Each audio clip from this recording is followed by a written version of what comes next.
सामाजिक न्याय मंत्री संजय शिरसाट यांना आयकर विभागाची नोटीस आलेली आहे। या नोटिशीमध्ये त्यांना त्यांचे आर्थिक व्यवहार ज्या संदर्भात विचारणा केली गेली आहे। अशा प्रकारे आयकर विभागाची नोटीस पाठवण्यामागे काही राजकारण आहे का, या संदर्भात मंत्री संजय शिरसाट यांच्याशी संवाद साधला आमचे प्रतिनिधी उदय जाधव यांनी। आपल्यासोबत मंत्री संजय शिरसाट जे संजय शिरसाट तुम्ही मोठा गोप्यस्फोट केलाय, काय नेमकं म्हणायचं तुम्हाला? कशाबद्दल? आयटीची तुम्हाला हे नोटीस आली त्या संदर्भात? आयटीची नोटीस आली, त्याच्यात गैर काय? आयटी विभाग हा स्थापन कशासाठी झालेला आहे की तुमच्याकडे असलेली प्रॉपर्टीचं विवरण जेव्हा तुम्ही देतात त्याच्यामध्ये काही जर चूक असेल किंवा त्यांना वाटत असेल की याच्यात थोडी तफावत आहे त्याच्याबद्दलचं स्पष्टीकरण मागतात आणि ते देणं हे प्रत्येक नागरिकाचं कर्तव्य आहे। म्हणून आयटीने काही चूक केलेली नाही। आता आम्हाला स्पष्टीकरण द्यायचं की आम्ही कसे बरोबर आहोत आणि तो आमचा खुलासा आयटी अधिकारी जे काय असतील ते त्यांनी ते मान्य करायचं का अमान्य करायचं हा त्यांचा प्रश्न आहे। तुम्ही लोकप्रतिनिधी आहात, गेले अनेक वर्ष तुम्ही जिंकून आलेले आहेत मतदारसंघातून। तुम्ही जेव्हा आमदारकीचं उमेदवारीचं पत्र भरता त्यावेळेला तुम्हाला सगळं विवरण भरावं लागतं आणि सगळं पूर्ण झाल्यानंतर तुमचा अर्ज जो आहे तो मंजूर केला जातो। मग असं असताना अचानक आता कसं काय तुम्हाला अटीचं आहे? मला वाटतं याच्यामध्ये काही लोकांनी तक्रार वगैरे केली होती, त्या तक्रारच्या आधारे त्यांना वाटलं की पुन्हा एकदा स्पष्टीकरण मागावं म्हणून त्यांनी स्पष्टीकरण मागवलेलं आहे।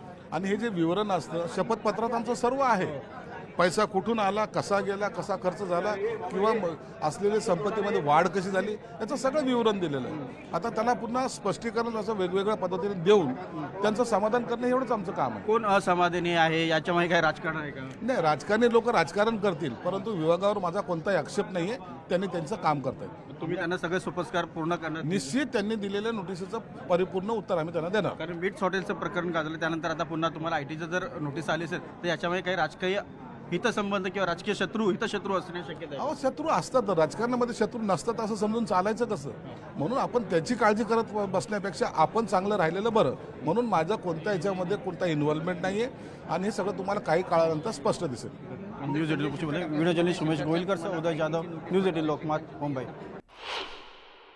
त्या वीट्स हॉटेलचं प्रकरण सन्माननीय विरोधी पक्षाचे अंबादास दानवे यांनी बोलून काढलं ते सगळं, परंतु यांनी कशाला जास्त गाजावाजा करायचा आणि सगळं खोटं आहे। सगळं त्या ठिकाणी खोटे कागदपत्र खोटे सगळं हे आणलं आहे आणि म्हणून ते योग्य नाही आहे। खरं म्हणजे त्यांनी आपलं पद मिळालं, समाज कल्याणाचं समाजाचं कल्याण करावं। संजय शिरसाट यांना नोटीस आलेली आहे आयकर विभागाची, कसं पाहताय याकडे? नाही, आता म्हणून म्हणतो ना आयटीची नोटीस तर येणारच होती। आम्ही सांगितलं तुम्हाला आयटीची नोटीस येणार आता पुढे, कारण शेवटी काय त्यांनी फक्त जे खातं आहे समाज कल्याण, तर समाजाचं कल्याण करावं, बाकी स्वतःचं करू नये। आता काय झोपतंय का कानाला?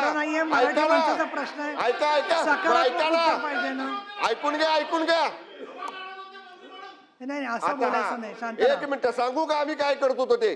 सांगू का? काय गद्दारी सांगतो? कुणाला म्हणतो गद्दार?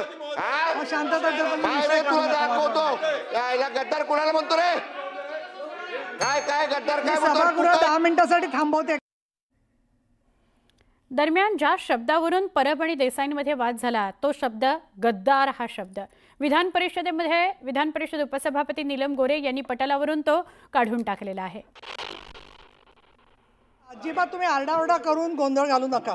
तुम्हाला नाही भाई काय बोलतील, तुम्ही आधी तुमचं पूर्ण करा ना। मी मगापासून सांगते की तुमचं काय उत्तर आहे पूर्ण करा। सन्माननीय सभापती महोदया, मी या मुद्द्यावरती बोलत होतो। पूर्ण करा वाक्य, आता उगाच देतेच नको। आणि तो गद्दार शब्द मी काढून टाकते याच्यात।